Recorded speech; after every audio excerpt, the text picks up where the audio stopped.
مزدور لینے گیا، بغداد کے چوک میں مزدور بیٹھے ہوتے تھے، میری ان مزدوروں میں سے ایک نوجوان بچے پہ نظر پڑی، بڑا کمزور سا وجود تھا لیکن چہرے پر عبادت کا نشان تھا، ماتھا بتاتا تھا کہ نماز کا بڑا خیال رکھتا ہے۔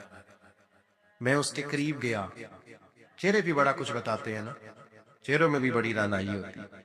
فرماتے ہیں میں قریب گیا، میں نے اس کو کہا بیٹے مزدوری کرو گے؟ تو کہنے لگا مزدوروں میں بیٹھا ہوں تو حضور مزدوری کے لیے ہی تو بیٹھا ہوں۔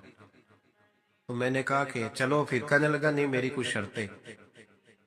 میں نے کہا بتاؤ؟ کہنے لگا پہلی شرط یہ ہے کہ لوگ 4 دینار دیہاڑی لیتے ہیں، میں 3 دینار لوں گا۔ میں نے کہا یار بے تم بڑی بہترین ہے، باقی بھی اس طرح کی رکھ لے۔ اس نے کہا حضور دوسری شرط یہ ہے کہ میں آپ کی مکمل بات مانوں گا لیکن جب اذان ہو جائے گی پھر آپ کی نہیں سنوں گا۔ تیسری بات اس نے یہ کی کہ حضور میں آپ کے گھر میں کام کروں گا پر آپ کے کسی سوال کا جواب نہیں دوں گا۔ کہتے میں نے کہا یار تو بڑا عجیب ہے، شرطیں تو مالکوں کی ہوتی ہیں۔ کہنے لگا جی بہرحال میں شرطیں لگا کے جاتا ہوں۔ فرماتے میں اسے گھر لے آیا، کام میں نے اس کو بتایا تو جو کام مزدور سارے دن میں کرتا ہے نا اس نے 2 گھنٹے میں کر دیا۔ ہمارے مزدور سگریٹ پینے میں بھی تو آدھا گھنٹہ لگاتے ہیں، وہ چائے پینے جائیں تو پونا گھنٹہ وہاں، ان کو بھی تو دیانتداری کرنی چاہیے کہ نہیں کرنی چاہیے؟ معاہدہ کیا ہے نا جی تو پورا اترنا چاہیے نا۔ کہتے 2 گھنٹے میں، اب کام جب بندہ شروع کراتا ہے تو کام اور نکل آتا ہے۔ کہتے کام میں نے اس کو اور بتا دیا، وہ کرنے لگا، اس نے مٹی نکال کے رکھی تھی باہر رستے میں، تو اذان ہو گئی زور کی، اس نے وہیں کدال چھوڑی کئی اور چلنے لگا۔ تو میرا بیٹا کہنے لگا اس کو ذرا برابر کر دو، کہنے لگے چپ کر جا، تیرے باپ سے بات ہوئی تھی، جب اذان ہوتی ہے تو میں کسی اور کی نہیں سنتا، صرف اللہ رسول کی سنتا ہوں۔ کہتے مسجد چلا کے نماز پڑھ کے آئے تو دوپہر کا وقت تھا، میری بیوی کہنے لگی اس کو کھانا کھا لے۔ کہتے ہم نے کہا کھانا کھا لو، تو کہنے لگا میں نے روزہ رکھا ہوں، رمضان بھی نہیں تھا، نفلی روزہ رکھا ہوں۔ فرماتے ہیں شام ہوئی، میں نے 3 دینار دیے تو میں نے کہا تیرا نام کیا ہے؟ کہنے لگا میں نے آپ سے کہا تھا میں کسی سوال کا جواب نہیں دوں گا۔ کہتے وہ چلا گیا۔ اگلے دن میں پھر لینے گیا اسے، کام کچھ اور نکل آئے تو لوگوں نے بتایا وہ صرف ہفتے والے دن آتا ہے۔ میں نے کہا کیوں؟ کہنے لگے جی وہ کہتا ہے میرا ہفتے کا خرچہ 3 دینار ہے، جب 3 دینار کما لیتا ہوں تو باقی سارا ٹائم اللہ رسول کی ذکر میں گزار دیا کرتا ہوں۔ فرماتے ہیں جی اگلے ہفتے میں پھر لینے گیا، میں نے پورا ہفتہ انتظار کیا کہ کام اسی سے کرانا ہے۔ میں جب گیا تو میں نے کہا چلو، کہنے لگا میری شرطیں یاد ہے نا؟ اور میں نے کہا یاد ہے بھائی، ساتھ چل۔ فرماتے کام کرایا، 2-3 ہفتے وہ آتا رہا۔ ایک ہفتے میں گیا تو لوگوں نے کہا حضور آج نہیں آیا، کیوں؟ کہنے لگے بیمار ہو گیا۔ کہاں گھر ہے؟ کہنے لگے بغداد کے قبرستان کے پیچھے جو کچی آبادی ہے اس میں رہتا ہے۔ فرماتے میں گیا، دروازے پہ دستک دی تو کہنے لگا حضور آپ ہے؟ دروازہ کھلا ہے، آ جائیے۔ فرماتے ہیں میں اندر گیا تو میں نے کہا تمہیں کیسے پتا چلا میں آیا ہوں؟ کہنے لگا حضور اللہ والے ہو، آپ نہیں آنا تھا، ورنہ امیر تو غریبوں کا پتہ لینے کوئی نہیں آتے۔ کہتے میں قریب گیا تو کہنے لگا میں آپ کا انتظار کر رہا تھا، تیز بخار ہے، پاپ رہا۔ جیب سے کچھ پیسے نکالے، کہنے لگا یہ پیسے رکھنے، ایک انگوٹھی نکالی۔ کہنے لگا حضور آج رات کو میرا انتقال ہو جائے گا، ان پیسوں کا کفن خرید کے صبح جنازہ پڑھ کے مجھے دفن کر دینا، اور جب دفن کرو تو یہ انگوٹھی لے کے عصر کے بعد ہارون رشید کے پاس جانا، آپ اسے کہنا میں نے ملنا ہے پر وہ آپ کو ٹائم نہیں دے گا، آپ اس کو آواز دیجیے گا کہ تیری ایک امانت ہے میرے پاس، پھر وہ آپ سے ملے گا تو انگوٹھی دے دیں، پھر آپ میری طرف سے فارغ ہیں۔ حضرت فرمانے لگے تیرا نام؟ اور کہنے لگا حضور وقت تھوڑا ہے، آج رات میں نے جانا ہے، بڑی لمبی معافی مانگنی ہے رب کریم سے، اگر مناسب سمجھے تو مجھے اپنے رب سے تنہائی کر لے دے۔ فرماتے میں آ گیا پر اس کی باتوں نے مجھے ساری رات سونے نہیں دیا۔ فرماتے صبح بڑی مشکل سے سورج نکلا، میں گیا دروازے پہ ہاتھ رکھا تو دروازہ کھلا ہوا تھا، اندر داخل ہوا تو خوشبوئیں میرا استقبال کر رہی تھی، جب چہرے سے کپڑا ہٹایا تو اس کا تو انتقال ہو چکا، انتقال ہو چکا، ایسے جیسے کسی کا دیدار کر کے سوئے۔ کہتے میں تو 2 آدمی لے گیا تھا جنازے پہ، پر پتہ نہیں دنیا کدھر کدھر سے آئی۔ کہاں کہاں سے اکھاں جدو میٹیاں زمانہ مینو روے گا، اپنا تے اپنا بیگانہ مینو روے گا۔ فرماتے میں تو 2 بندے لے گیا تھا پر پتہ نہیں مخلوق کہاں کہاں سے آئی۔ جنازہ پڑا، دفن کیا۔ ہارون رشید کے پاس میں عصر کے بعد گیا، میں نے بلانا چاہا پر بادشاہ تھا، میری طرف دیکھا ہی نہیں۔ میں نے اس کو کہا تیری ایک امانت میرے پاس ہے۔ فرماتے ہیں مجھے کونے پہ لے گیا، کیا بات ہے؟ کمرے میں بلایا، میں نے انگوٹھی دی۔ ہارون رشید تو چیخے مارنے لگا، کہنے لگا انگوٹھی والا کہاں ہے؟ میں نے کہا وہ تو انتقال کر گئے۔ کہنے لگا مجھے قبر پہ لے چل۔ کہتے میں قبر پہ لایا تو وہ لیٹ گیا، تڑپ کے رونے لگا۔ میں نے کہا میرا کلیجہ پھٹ جائے گا، نہ اس نے کچھ بتایا نہ تو نے بتایا، یہ کون تھا؟ ہارون رشید کہنے لگا یہ میرا بیٹا تھا۔ میں نے کہا تیرا بیٹا اور مزدور؟ کہنے لگا حضور یہ حضرت داؤد تائی کے پاس بیٹھا کرتا تھا، ان کا مرید تھا، مجھے روز کہتا تھا ابا تو نے بڑی دنیا اکٹھی کر لی ہے، مرتے وقت تجھ سے ٹانگیں سمیٹی نہیں جائیں گی، اتنا حساب نہیں تو دے سکے گا۔ میں اس کو سمجھا دیتا، اس کی اماں سمجھا دیتی، یہ روز ہمیں کہتا چھوڑ دو آ جاؤ اللہ رسول کی بارگاہ میں جھک جائیں۔ ہم سب ایک دن یہ چلا گیا، کہنے لگا پھر تمہارا رستہ اور ہے اور میرا رستہ اور ہے۔ یہ سونے کی انگوٹھی غلطی سے اس کے پاس رہ گئی، غلطی سے ہیرے کی انگوٹھی چلی گئی۔ کہنے لگا دیکھو میرے بیٹے نے آج وہ بھی واپس کر دی ہے۔ پھر تڑپ کے کہنے لگا ہارون رشید تھا تو یہ میرا بیٹا پر میرا مرشد نکلا، میرا پیر نکلا۔ بھائی زندگی تو بڑی تھوڑی ہے نا۔ بابا صاحب نے کہا تھا اٹھ فریدہ ستیا، اور داڑھی آ گیا ہی پور، اگا لیڑے آ گئے، پچھا رہ گیا ہی دور۔ اٹھ فریدہ ستیا خلقت ویکھن جا، متے کوئی مل جائی بخشیا تے تم ہی بخشیا جا۔ اٹھ فریدہ ستیا چاڑو دے مسیت، تو ستے رب جاگدا تیری ڈاڈے نال پریت، میرا رب ہمیں بھی اپنی بارگاہ میں قبول فرما۔ ایک بات اور بڑی ضروری ہے، بڑی ضروری ہے، اور میرا دل کرتا ہے یہ تقریر روز کی جائے۔ اخلاق حسنہ کا کمال یہ ہے کہ خوددار رہ کے زندگی گزارے، عزت نفس کے ساتھ۔ یہ ہاتھ پھیلانا چھوڑ دے، یہ امیروں کی جیبیں دیکھنی چھوڑ دے۔ آپ یقین کریں کبھی بڑی بڑی تکلیف ہوتی ہے۔ ایک اجتماع میں ایک پروگرام میں میں گیا تو وہاں قاری صاحب نے ایک صاحب کا ایم پی اے صاحب کو بلایا ہوا تھا، تو کھانے کی میز پہ بیٹھے تو وہ علماء کو نصیحتیں کر رہے تھے، آپ لوگ یہ جمعہ پڑھایا کریں، آپ کو پتہ نہیں ہے لوگ کہاں چلے گئے، آپ لوگوں کو لڑائے نہیں۔ تو میں اس لیے خاموش رہا کہ اب انہوں نے فنڈ ونڈ بھی دیا ہوگا، علماء بیچاروں کی مجبوری ہوتی ہے، جیب سے کہاں خرچ ہو سکتا ہے، اتنے پیسے نہیں ہوتے کسی جگہ سے۔ اب وہ نصیحتیں کرنے لگ گئے، آپ لوگ ان کو جمع کریں۔ کیوں بھلا؟ اس لیے کہ اگر خودداری ہو نا تھوڑے پہ گزارے کا تو پھر ان جیسے لوگوں کی ضرورت نہیں پڑتی۔ یہ جب ان سے کوئی تھوڑا سا آپ توقع رکھتے ہیں پھر یہ ظلم کرتے ہیں۔ تھوڑی دیر کے بعد پھر کہنے لگا نہیں میں آپ کو مضمون دیتا ہوں اگلے جمعے کا، آپ نے اگلے جمعے یہ تقریر کرنی ہے، تو پھر میری بھی کئی دفعہ مجبوری ہے، کچھ رگیں ایسی ہیں جو نہیں سانس لینے دیتی، وہ رضا کے نیزے کی مار ہے کہ عدو کے سینے میں غار ہے، پھر کسے چارہ جوئی کا وار ہے، یہ وار وار سے پار ہے۔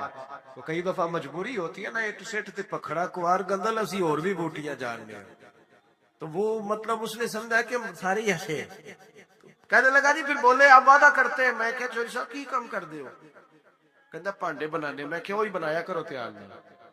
یہ علماء کے معاملات میں مداخلت بند کر دے، آپ کو کیا پتا کیا موضوع بیان کرنا ہے، آپ علماء کو مشورہ دیں گے، جائے کام کریں اپنا۔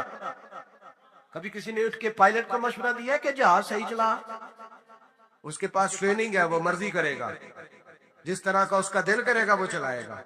کبھی کسی نے بس کے ڈرائیور کو اٹھ کے مشورہ دیا ہے کہ یہ والا گیئر لگا گاڑی یہ گیئر مانگ رہی ہے، آپ خدا کا خوف کریں، یہ 8 سال مدرسے میں پڑھا ہے، اس کو پتہ ہے اس نے کیسے کر کے دین چلانا ہے۔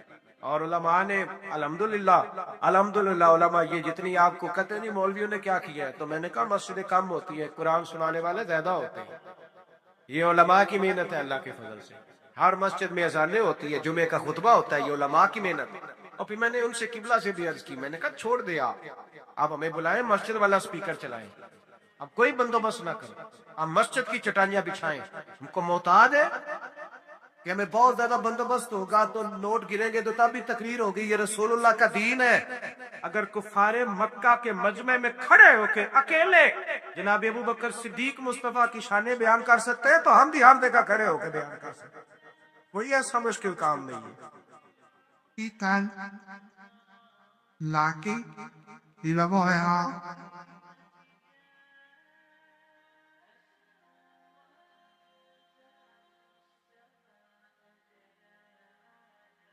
تھوڑی نا خودداری، عزت نفس. یہ غریبوں کو مشورہ دے رہا ہوں. چھوڑ دیں آپ چودھریوں کی گاڑیوں کے پیچھے بھاگنا، کچھ بھی نہیں ہوتا. آپ چھوڑ دیں ان کی پرواہ کرنا. آپ ایک ایک بچے کو خود خرچ اٹھائیں. آپ خود دیکھیں ہم نے کیسے ان کو لے کر کے آگے جانا. خودداری سے جیئیں، عزت نفس. ایک بات مجھے بتاؤ، جس نے حرام کا مال کمایا ہے اور روزانہ چھوٹے گوشت سے روٹی کھاتا ہے وہ زیادہ اچھا ہے یا جو حلال کھاتا ہے پر اچار سے کھاتا ہے وہ زیادہ اچھا ہے؟ آپ عجیب بات کرتے ہیں میاں. میرے ابا جی سے ایک دفعہ میں نے پوچھا ابا جی آپ کو پسند کیا ہے؟ کہنے لگے جدو پتر بھوک لگی ہوئے تو ہر شے پسند ہوندی ہے تے نہ لگی ہوئے تو نخرے ہی ہوندے نے. اور دوپہر کو بھوک لگی ہو تو اچار بڑا چسکا دیتا ہے، کبھی کھا کے دیکھیں. شرط یہ ہے کہ بھوک لگی ہو. چٹنی کی جو لذت ہوتی ہے وہ اور ہوتی کوئی نہیں. آپ مہربانی کریں، گڑ سے بھی روٹی گزر جاتی. میں نے الحمدللہ خود پیاز سے کھانا کھایا. میں دوپہر کو گھر آیا اسکول سے تو اماں جی سے پوچھا اماں جی روٹی ہے؟ کہنے پتر کوئی نہیں. تو میں نے کہا میں نے کھانا کھانا ہے. تو اماں کہنے لگے بیٹے دو ہی حل ہے، یا تو میں کسی سے قرض لوں اور تمہارے لیے 2 ٹائم سالن پکایا کروں، اور یا پھر تم سیانے ہو جاؤ. تو میں نے کہا جی نہیں آپ قرض نہیں لے، آپ بتائیں کیا کرنا ہے. تو کہنے لگی تمہارا ابا کھا کے گیا ابھی پیاز کے ساتھ روٹی گزر جائے گی. میں نے کہا آپ لائیں انشاءاللہ گزرے گی. کیوں نہیں گزرے گی؟ الگ سے گزرے گی. کیا اس میں حرج ہے؟ آپ اپنی مٹی پہ چلنے کا طریقہ سیکھیں. کسی کے سنگ مرمر پہ چلو گے تو پھسل جاؤ گے. آپ چھوٹی مسجد میں گزارا کریں. آپ خودداری سے دی. یہ عزت نفس حسن ہے زندگی کا، یہ اخلاق ہے میرے رسول پاک کا. پڑھو ترمذی شریف. حضرت صوبان بن مالک کو سامنے بٹھا کے نبی پاک نے فرمایا سجنا تجھ پہ پیار بڑا آ رہا. حضور حکم کرے. فرمایا حکم یہ ہے کہ ایک وعدہ تو میرے ساتھ کر، ایک میں تیرے ساتھ کرتا ہوں. یا رسول اللہ حکم کرے. نبی پاک نے فرمایا تو وعدہ کر کسی دنیا دار کے آگے ہاتھ نہیں پھیلائے گا، اور میں وعدہ کرتا ہوں رب تجھے بغیر حساب جنت عطا فرمائے گا. چھوڑ دنیا داروں سے مانگنا ہے تو رب سے مانگ، رب کے رسول سے مانگ. آپ یہ کیا بات کرتے ہیں بھائی؟ وہ ایک شاعر تھا نا کبھی گزر رہا تھا پاس سے، تو یہ شاعر ناراض نہ ہو جائے. میرا بڑا اچھا شعری ذوق ہے. شاعر ناراض کئی دفعہ شاعروں کی جو پوزیشن ہوتی ہے وہ قابل رحم ہوتی ہے. وہ چادر سی اوڑھ لیتے ہیں بیچارے اور سردیوں کی راتوں میں بھی چوکوں پہ بیٹھے رہتے ہیں. تو ایسا ہی کوئی شاعر بیٹھا تھا تو ایک سیٹ گزرا تو اس نے 5 روپے نا پھینک دیے. وہ شاعر نے بلایا، اس نے کہا یہ کیا ہے؟ کہنے لگا جی وہ مسئلہ یہ ہے کہ آپ کی حالت بڑی عجیب تھی تو میں نے کہا چلو خرچہ چل جائے گا. تو اس نے کہا اٹھا اپنے پیسے، میرا تو عشق میں یہ حال ہے ورنہ میں کوئی سیٹھوں کا محتاج تو نہیں نا. اس نے ایک شعر کہا تھا مجھے زندگی بھر رہ گیا. کبھی کبھی جب اپنی موج میں ہوتا ہوں تو اکیلا بھی پڑھتا رہتا ہوں. وہ شاعر اس سیٹ سے کہنے لگا یہ آرزوئے کرم اور میں آپ سے کروں، یہ آرزوئے کرم اور میں آپ سے کروں، یہ بھیک اس کو دیجیے جس کا خدا نہ ہو، یہ بھیک اس کو دیجیے جس کا خدا نہ ہو. ہارون رشید بیٹھے گزر رہے تھے تو حضرت بہلول دانا بیٹھے تھے. تو بہلول دانا زمین پہ بیٹھے، ہارون رشید ہاتھی کی سواری کر رہا تھا. لشکر تھا دائیں بائیں آنا جانا. بہلول دانا زمین پہ بیٹھے تھے مٹی کے ساتھ کھیل رہے تھے. ہارون رشید آیا السلام علیکم بابا جی کیسے ہو؟ فرمایا بڑا شکر ہے اللہ کا. یہ شکر ہوتا ہے مزیدار قسم کا. میں نا مدرسے میں لگے ہوئے تھے مستری، تو ایک طالب علم بڑا پریشان رہتا تھا کہ روٹی جو ہے نا وہ اس طرح کی پکنی چاہیے. تو میں نے اس کو بلایا کھڑکی سے، میں نے کہا ادھر آ تجھے ایک منظر دکھاؤ. وہ مزدور نا دوپہر کو روٹی لاتا ہے ساتھ، دیہڑی لگا ہوتا ہے نا جو. تو میں نے کہا وہ دیکھ مزدور کھانا کھانے لگا ہے. وہ اچار 2 روٹیوں کے بیچ رکھ کے لایا ہے، اور پھر ٹوٹیوں پہ بیٹھ کے اس نے ہاتھ دھوئے، پھر پانی کا گلاس بھرا. پھر اس نے جب روٹی کھولی نا تو وہ پونے کو بھی سارا اچار لگا ہوا ہے. اور پھر اس نے کئی دفعہ بسم اللہ پڑھی. اور پھر جب وہ روٹی کھا رہا تھا، روٹی کھا کے پھر اس نے پونا لپیٹا اور اس کی آنکھوں میں ریت تھی، پر جب وہ شکر ادا کر رہا تھا نا اور ہاتھ باندھ کے آسمان کی طرف دیکھ رہا تھا، تلفظ تو اتنا اچھا نہیں تھا اس کا، پر اس کی باڈی لینگویج کہہ رہی تھی جو بیان کر رہا ہے نا وہ روحوں سے بیان کر رہا ہے. وہ اندر سے آواز آ رہی ہے اندر سے، یہ 300 روپیہ شام کو مزدور کو دیہڑی ملتی ہے تو وہ 3 دفعہ ہاتھ صاف کرتا ہے، پھر بسم اللہ شریف کہہ کے پکڑتا ہے۔ تو جو خطیب صاحب کہتے ہیں کہ وہ 35,000 اکاؤنٹ میں کرا دینا، انہوں نے تو کبھی بسم اللہ نہیں پڑھی۔ یہ جب آپ ایسے نوٹ پھینکتے ہو تو کبھی نعت خواہ کو دیکھا بسم اللہ پڑھتے ہوئے؟ سوال ہی نہیں پیدا ہوتا۔ اس کو تو پتہ ہے کہ اب کون سا شعر ہے جو بار بار پڑھوں گا تو اس میں نوٹ آئیں گے، اس کو تو پتہ ہے۔ اور ساتھ یہ بھی کہہ رہا ہے کہ میں نبی پاک کے طرف سے آتا ہے تو کھاتا ہوں، تو یہ کیوں کہہ رہا تھا پہلے 25,000 بھیجو تو پھر آؤں گا؟ اس کی کیا ضرورت تھی؟ اگر تو حضور کے نام پہ کھاتا ہے نا تو پھر سیٹھوں سے سوال کرنے کی ضرورت ہی نہیں۔ مصطفیٰ کریم جب دیتے ہیں تو شان کے ساتھ دیتے ہیں اور گھر بیٹھے بٹھائے بھی عطا کر دیتے ہیں، پھر ضرورت نہیں۔ بہلول دنا بیٹھے تھے تو ہارون رشید قریب سے گزرا، بابا کیا حال ہے؟ کہ بڑا اچھا۔ کہنے لگے بابا کوئی حکم ہی کر دے، تو بابا جی مسکرا پڑے، کہنے لگے تجھے کون دیتا ہے؟ کہنے لگا اللہ، تو فرمایا مجھے، کہا اللہ، تو حضرت بہلول دنا فرمانے لگے یہ تو نہیں نہ ہو سکتا کہ اللہ ہارون رشید کو دیتا جائے اور بہلول دنا کو بھول جائے، یہ تو نہیں نہ ہو سکتا۔ جا اپنا کام کر میاں، تو کس چکر میں الجھ گیا؟ خودداری سے جی، عزت نفس، پھٹے کپڑے پہن کے گزارا کرے۔ خبردار، باوقار آدمی شاندار ہوتا ہے، باوقار آدمی شاندار ہوتا ہے۔ مجھے ایک بچے نے ویڈیو لا کر کے دکھائی، آپ یقین کریں میں آج تک اس بچے کو ڈھونڈ رہا ہوں۔ کوئی غریب کا بچہ سڑک پہ پینسلیں بیچ رہا تھا، تو کسی نے اس کو کہا، یہ اسی وطن کی بات، کسی نے اس کو کہا یہ بیٹے 100 روپیہ لے لو، تو کہنے لگا نہیں میرے ابا نے منع کیا۔ اس نے کہا پینسل کی مزدوری لینا، مسواک بیچ لینا، لیکن پتر کسی سے 100 روپیہ نہیں لینا، پھر مانگنے کی عادت ہو جاتی ہے۔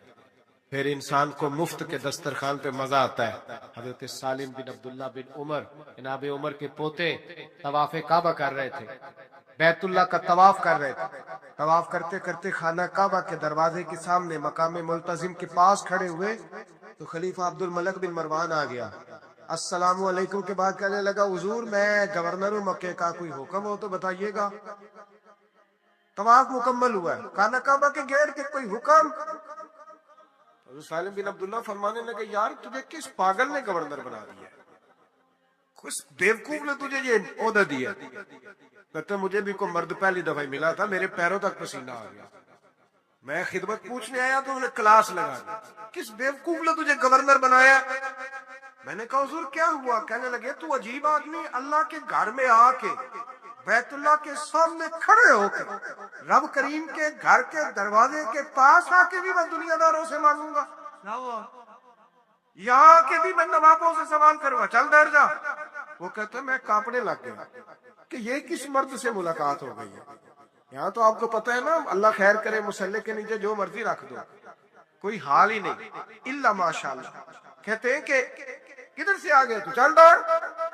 فرماتے ہیں کہ میں نا بڑا پریشان ہوا۔ وہ خلیفہ کہتا ہے میں وہاں سے فارغ ہو کے تو باہر نکل گیا، مسجد الحرام سے باہر، جیسے آج لوگ باب عبدالعزیز سے، باب فہد سے باہر نکلتے کرتے، باہر آ گیا، وہاں کھڑا ہوا تو حضرت وہاں آئے۔ میں نے کہا حضور اب تو بیت اللہ سامنے نہیں، ابھی کوئی حکم کر دے، تو مسکرا پڑے، کہنے لگے تجھے بڑا شوق ہے تو بتا تجھ سے دین مانگوں کہ دنیا مانگوں؟ میں نے کہا حضور دین تو آپ کے پاس ہے، میرے پاس تو دنیا ہی ہے۔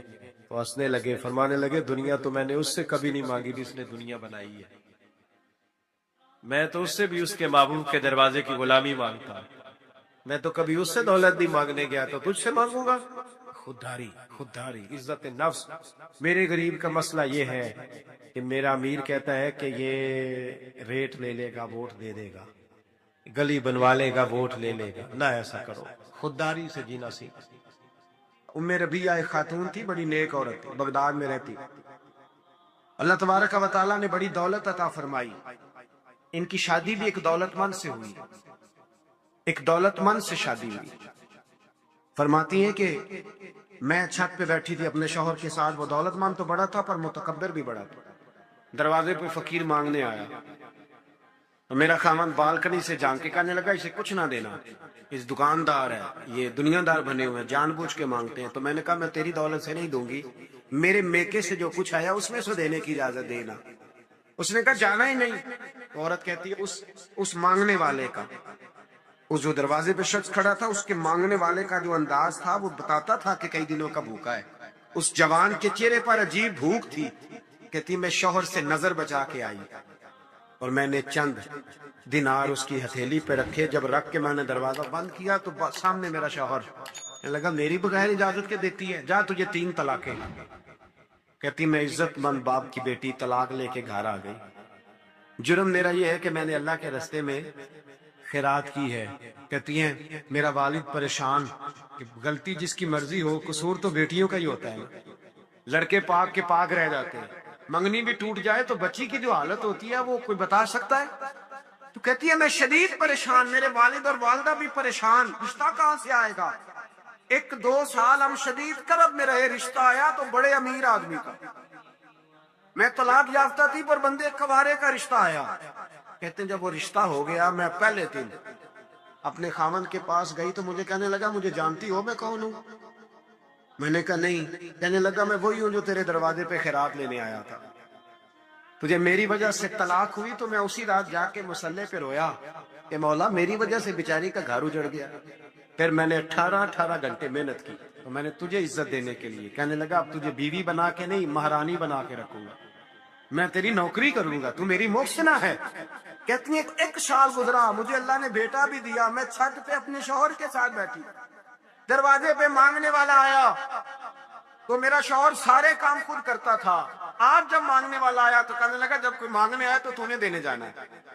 کہتی ہے میں دروازے پہ مانگنے والے کو دینے گئی تو میری چیخ نکل گئی, میں دھڑام سے گری. میرا شوہر دوڑا آیا, کیا ہوا؟ کہنے لگی پتہ ہے مانگنے کون آیا؟ یہ وہی ہے جو میرا پرانا شوہر تھا. بے پرواہی ویک سجن دی جتھے کسے دی پیش نہ جاوے, انہیں تاجاں والے در در رولے. تاجاں والے تار تخت و تاج والے, تاجاں والے در در رولے تے منگتے تخت بٹھاوے. اوے سجنا کسے نو کارا مل دئی, کوئی کعبے خالی آوے. کہتی ہیں ام ربیہ کہ وہ شخص میرے دروازے پہ, میں رونے لگی. ہمارے اندر کچھ کمیاں ہوتی ہیں, کچھ کمیاں. امام غزالی رحمت اللہ تعالی علیہ فرماتے ہیں غریب کی یہ کمی ہوتی ہے کہ وہ خودداری چھوڑ دیتا ہے, ہاتھ پھیلانا آسان سمجھ لیتا ہے. یہ غریب کی کمی ہوتی ہے. غریب خوددار رہے تو اللہ اسے عزت عطا کرتا ہے. آپ فرمایا کرتے امیر میں تکبر آتا ہے, امیر خوشامد کو پسند کرنے لگ جاتا ہے. اس طرح بہت سارے کام کرنے کے باوجود بھی نیکی نہیں حاصل کر پاتا. فرماتے ہیں جاہل جو ہوتا ہے نا, جاہل, اس میں یہ کمی رہتی ہے کہ وہ اپنی جہالت کی وجہ سے بہت سارے لوگوں کو برا سمجھتا ہے. اور آپ فرماتے ہیں عالم, صوفی اور درویش میں یہ کمی ہوتی ہے کہ وہ کئی دفعہ اپنے آپ کو دوسروں سے بڑا سمجھنے لگ جاتا ہے, اس میں بھی کمی آ جاتی ہے. کئی میری طرح کے لوگ باہر کھڑے ہو کے انتظار کر رہے ہوتے ہیں کہ نعرہ لگے گا تو محفل میں جائیں گے. میں نے بعد میں لوگ مطالبہ کرتے ہیں کہ میں نے تلاوت کیا تو بتاؤ کیسی کی ہے. ان کا دل کرتا ہے کہ کوئی کہے آج بڑی اچھی نعت پڑھی, کوئی کہے کہ آج تو آپ کی تقریر نے کمال کر دیا. امام صاحب فرماتے ہیں یہ کمزوری ہے اندر کی, باطن کی کمزوریاں, یہ نقائص ہیں ہمارے کہ ہم مطمئن نہیں ہوتے. اس کا نقصان یہ ہوتا ہے کہ آہستہ آہستہ جسمانی زندگی پروان چڑھ جاتی ہے, روحانی زندگی کمزور ہو جاتی ہے. روٹی کھانے میں لذت آنے لگتی ہے, نماز پڑھنے کا ذائقہ ختم ہو جاتا ہے. سیر مزہ دینے لگتی ہے اور تلاوت قرآن مجید بوجھ بننے لگ جاتا ہے. خوشامد اچھی لگتی ہے اور درود پاک پڑھنا یا تسبیح لے کے ذکر کرنا, یعنی اپنی تعریف سن لیتا ہے, اللہ رسول کی کرنا مشکل ہو جاتی. یہ کب ہوتا ہے؟ جب اس کے اندر کچھ کمیاں رہ جاتی.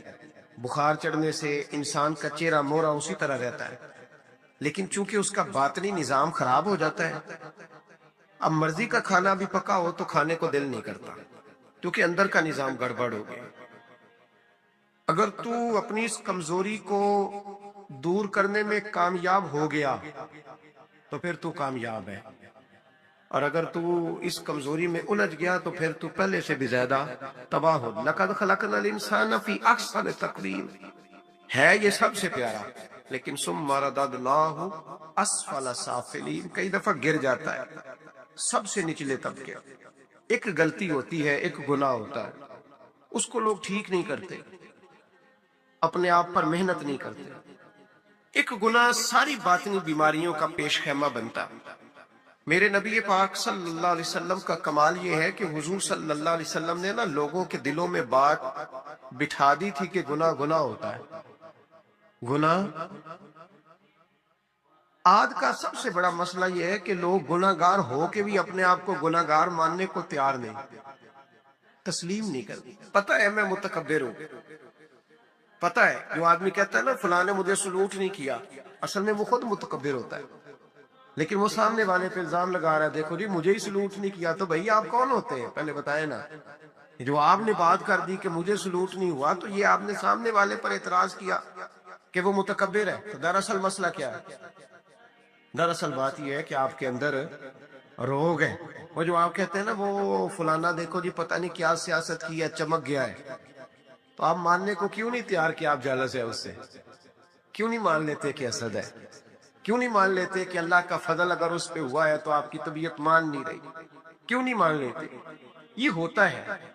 یہ جو باطن کا روگ ہے اسی کو صوفیہ طریقت کہتے ہیں، تزکیہ نفس کہتے ہیں، تصفیہ باطن کہتے ہیں. اسی کے لیے لوگ کسی اللہ والے کے پاس جاتے تھے، اسی کے لیے اپنے آپ کو پیش کرتے تھے، اسی کے لیے کسی خانقاہ کی مسجد میں جھاڑو دیتے تھے، اسی کے لیے کسی اللہ کے ولی کے جوتے اٹھاتے تھے.